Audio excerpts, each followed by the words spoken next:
పంచకర్మల్లో మీ దగ్గరికి వచ్చిన పేషెంట్స్ ఎవరైనా ఉన్నారా?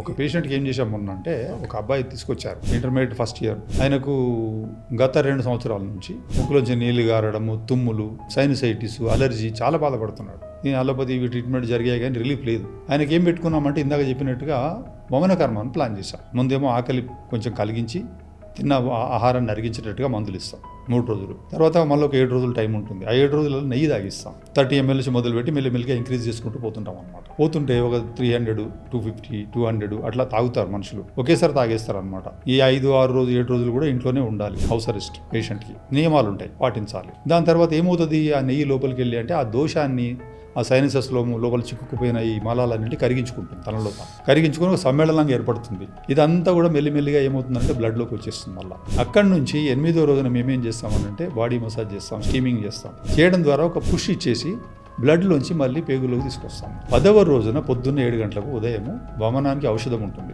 ఔషధం ఇచ్చేసి కక్కిచ్చేస్తాం. అది కక్కిన తర్వాత తెల్లారి నుంచి ఇంకా సిమ్టమ్స్ ఏమి ఉండవు. అసలు ఇప్పటికీ సిమ్టమ్ తగ్గిపోయి ఉంటాయి అతనికి.